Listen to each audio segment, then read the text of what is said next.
नौका पार नहीं होती, कोशिश करने वालों की कभी हार नहीं होती।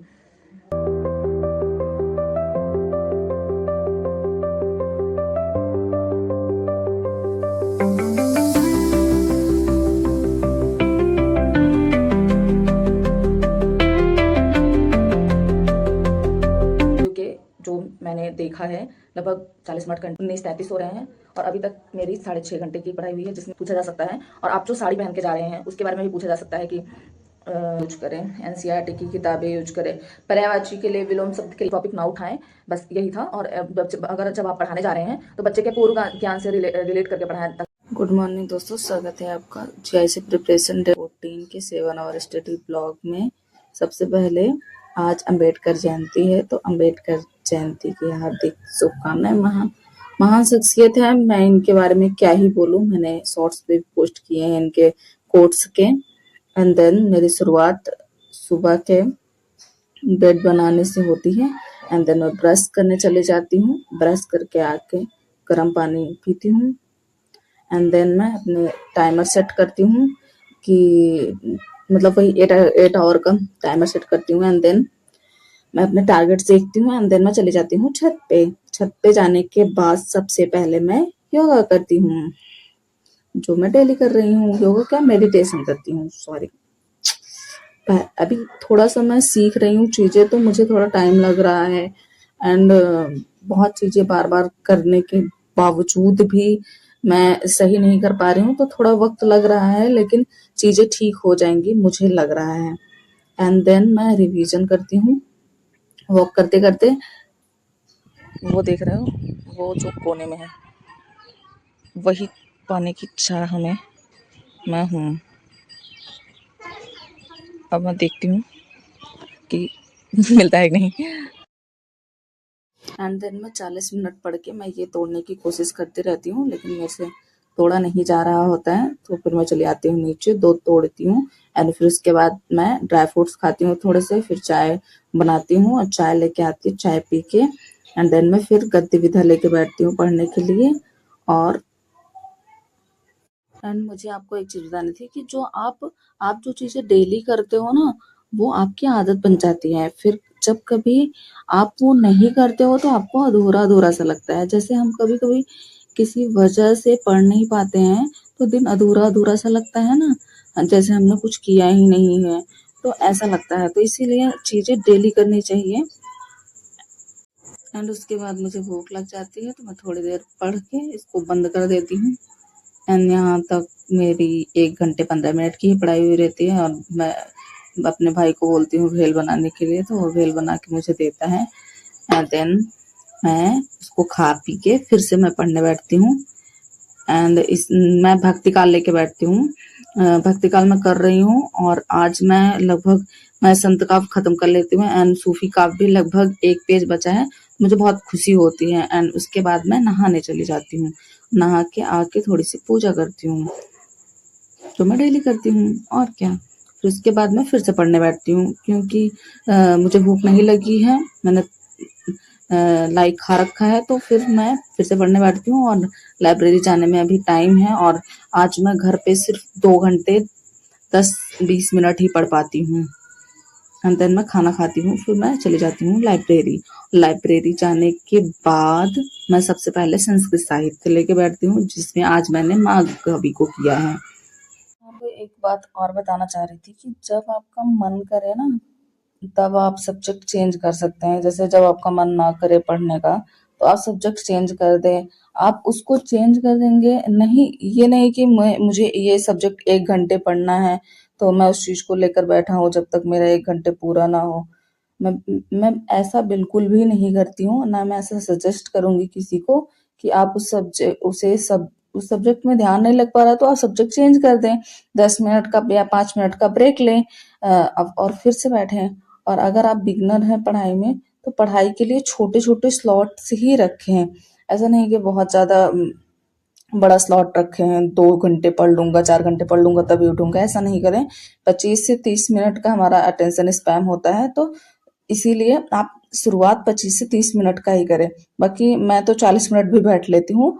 और जो 1-2 घंटे बैठ पाते हैं वो अच्छी बात है, वरना 30 मिनट 40 मिनट हमारा अटेंशन स्पैन 25 मिनट का ही होता है, तो मुझे लगता है कि 25 मिनट बहुत अच्छा है। बट मैं बाकी बस इतना ही। एंड देन मैं जो कल टेस्ट दी रहती हूँ उसका आंसर की चेक करती हूँ, फिर मैं विलोम लेके बैठती हूँ। और विलोम मैंने राजपाल यादव की बुक से किया है, तो मैं सारा विलोम करती हूँ। मतलब सारा क्या, बहुत टाइम लग जाता है, लगभग एक 1-1.5 घंटे लगते हैं मुझे सारा करने में। ये सारा जो इम्पोर्टेंट है वो भी, जो नहीं इम्पोर्टेंट है वो भी मैं सारा करती हूँ, क्योंकि बहुत दिन पढ़े हो गए हैं, तो मुझे लगता है कि रिवाइज करना मेरे लिए आसान था। और विलोम शब्द में थोड़ा इंटरेस्ट भी है मेरा, तो इसके लिए मैं पूरा पढ़ती हूँ।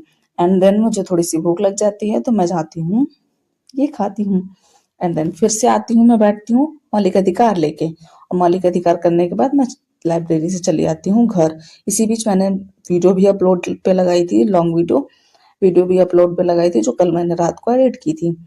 एंड देन मैं सुबह सुबह करंट अफेयर लेके बैठती हूँ, सुबह सुबह सॉरी।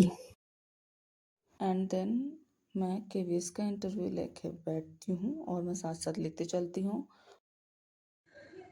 गुड इवनिंग दोस्तों, बज चुके हैं शाम के 7:30, 19:33 हो रहे हैं और अभी तक मेरी 6.5 घंटे की पढ़ाई हुई है, जिसमें से 40 मिनट का इंटरव्यू भी मैंने देखा है।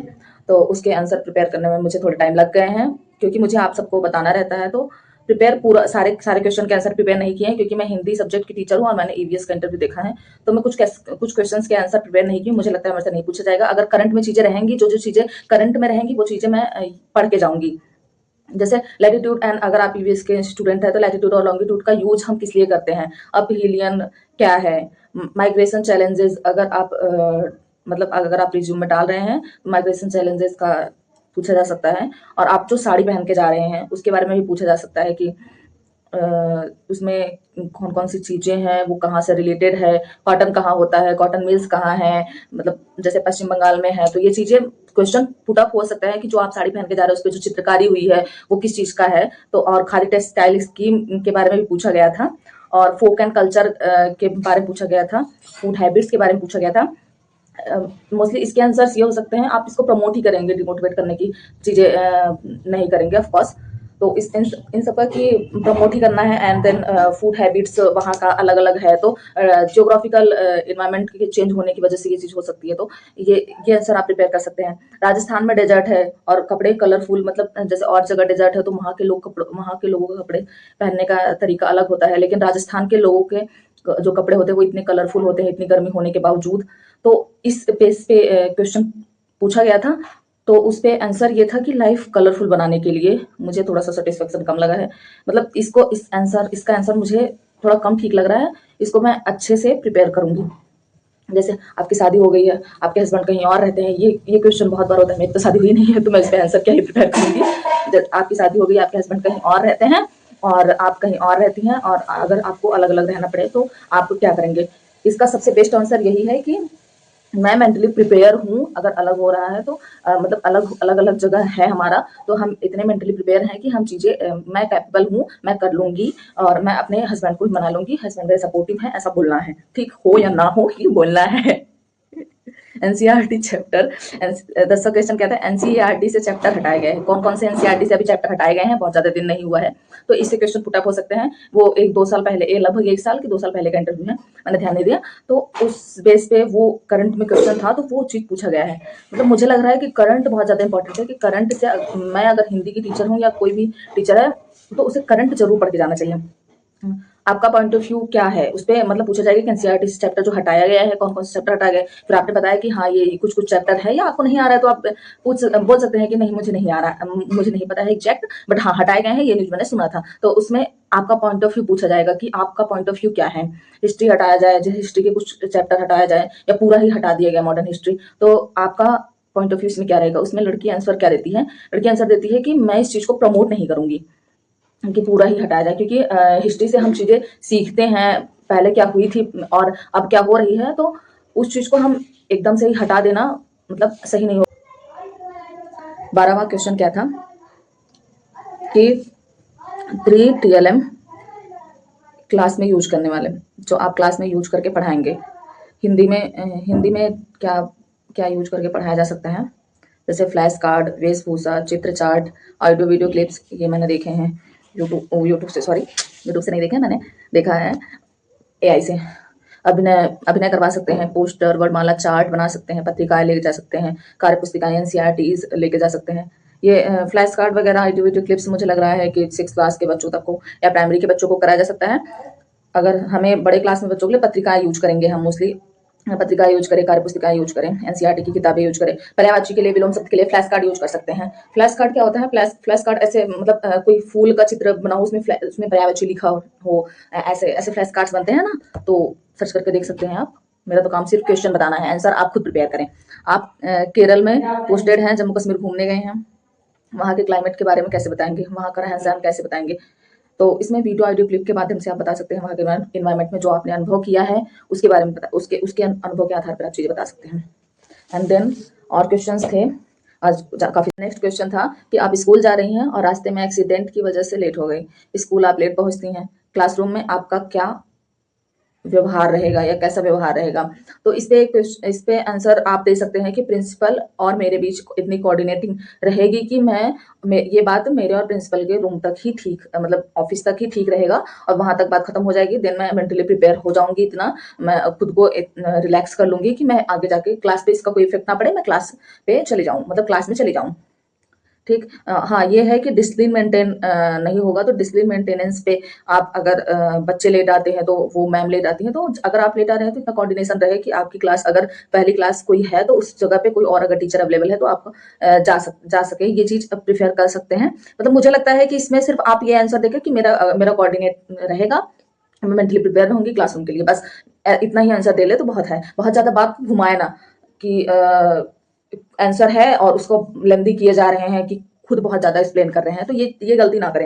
एंड बैठने का तरीका, उसका जो भी था, बैठने का तरीका मैटर करता है कि आप कैसे बैठे हैं। ठीक है, कि आप कॉन्फिडेंट है कि नहीं है, ये चीज मैटर करता है, तो आप कॉन्फिडेंस से बैठें। एंड और कॉन्फिडेंस बोलने की तरीके में भी कॉन्फिडेंस दिखाई पड़ता है। जैसे मैं अभी बहुत कॉन्फिडेंस से नहीं बोल पाती हूँ, क्योंकि अभी मैंने नई नई शुरू किया है, तो प्रैक्टिस करूंगी तो मैं धीरे धीरे कर लूंगी, क्योंकि मेरे पास इतना ज्यादा टाइम रहता नहीं है कि मैं प्रैक्टिस भी कर लूँ, 7 आवर पढ़ भी लूँ, एंड देन मैं केबीसी का इंटरव्यू दे देख लूँ, फिर उसके बाद वीडियो भी बना लूँ, फिर उसके बाद एडिटिंग में भी काफी टाइम जाता है। बहुत ज्यादा एडिटिंग में मैं प्रो भी नहीं हूँ और मैं चीजें अभी दे नहीं पा रही हूँ इसकी वजह से, एंड चीजें मेरे अकॉर्डिंगली हो भी नहीं पा रही हैं। अब इतना ही करते हैं और देन आगे का क्वेश्चन है, आंसर को इन फीडबैक में ये सारी चीजें थी। फीडबैक में मैं आपको जल्दी जल्दी बता देती हूँ। आंसर में घुमाओ, मतलब बहुत लंबा मत खींचो ये, क्योंकि ये मैंने पहले बता दिया है तो इसको मैं फिर से नहीं बताऊंगी। तुरंत ना पढ़ाने लग जाए, जैसे जब डेमो टीचिंग के लिए बोला जा रहा है आपको, आप तुरंत ना पढ़ाने लग जाए कि मतलब उन्होंने बोला एंड देन आप शुरू हो गए। मतलब अगर आप टाइम मांगना चाहे तो मांग सकते हैं, अगर 5 मिनट मांगना चाहे तो आप मांग सकते हैं, कोई इसमें इशू नहीं है। आप तब तक थोड़ा सा माइंड मैप बना सकते हैं अपना चीजें कि हाँ ये चीजें मुझे करनी है। और इसमें आज मैंने ये सीखा है कि किसी भी सेंसिटिव टॉपिक से आप स्टार्ट ना करें। जैसे सेंसिटिव टॉपिक, जैसे मंदिर से उसने स्टार्ट कर दिया था, तो चीजें मंदिर से डिस्क्रिमिनेशन मतलब उसको पढ़ाना था संविधान और उसने डिस्क्रिमिनेशन से स्टार्ट कर दिया। बेसिकली उस क्वेश्चन का आंसर यही था कि कोई भी सेंसिटिव टॉपिक डेमो टीचिंग के लिए आप जब कर रहे हैं तो सेंसिटिव टॉपिक ना उठाएं, बस यही था। और अगर जब आप पढ़ाने जा रहे हैं तो बच्चे के पूर्व ज्ञान से रिलेट करके पढ़ाएं, ताकि जो बच्चा पहले जानता है और जो अब जान रहा है, मतलब जो अब जान रहा है, जो चीज़ों से पता है, पहले उससे क्वेश्चन पुट अप करें एंड देन पढ़ाना स्टार्ट करें। और अगर जब आप डेट लिख रहे हैं, एक ये नई चीज़ सीखने को मिली है। ये पूर्व ज्ञान वाला तो बहुत पहले टीचिंग ट्रेनिंग कोर्स में भी जब हमारे इंटर्नशिप हो रहा था तब भी बताया गया था कि पूर्व ज्ञान से रिलेट करके, लेकिन ये नहीं बताया गया था कि डेट, ये चीज नई लगी मुझे कि जब आप डेट लिख रहे हैं तो आज क्या है उससे रिलेट करके, या किसी का बर्थडे है क्लास में उससे रिलेट करके तो लिखें, तो मतलब थोड़ा अट्रैक्टिव लगता है। वैसे ये छोटे बच्चों के लिए ज्यादा है, बड़े बच्चों के लिए तो इतना नहीं है कि मैम क्या ही पढ़ा रही है, इतना बहका रही है, सीधे मुद्दे पे पढ़ाना है, तो ये हो सकता है। लेकिन हाँ, बच्चों को इंगेज करने के लिए मतलब मुझे लगता है कि बहुत अच्छा है। बहुत बड़े बच्चों के लिए नहीं, छोटे बच्चों के लिए, 6 7 8 तक के बच्चों, तभी 13 14 साल के ही बच्चे हैं, तो एंड बुक्स। और ये इस चीज का टेंशन ना हो कि पढ़ाना है। वो कभी कभी ऐसा होता है कि आप 3 4 टॉपिक्स तो तैयार करके जाए डेमो टीचिंग के लिए, पहली बात। और दूसरी बात, वो कभी कभी होता है कि वो बुक्स आपको प्रोवाइड कर देते हैं एंड देन चैप्टर नंबर 1 पढ़ाई गया ऐसा बोल के, तो इस चीज के लिए भी पहले से प्रिपेयर रहें एंड नोट्स माइंड मैप बना ले पूर्व ज्ञान से रिलेटेड, ये वाला मैं बता चुकी हूँ। तो आज के लिए बस इतना ही, और अंत करेंगे एक मोटिवेशनल कोट्स के साथ कि लहरों से डरकर नौका पार नहीं होती, कोशिश करने वालों की कभी हार नहीं होती। and thank you for watching. Like, share, subscribe, please. Bye bye.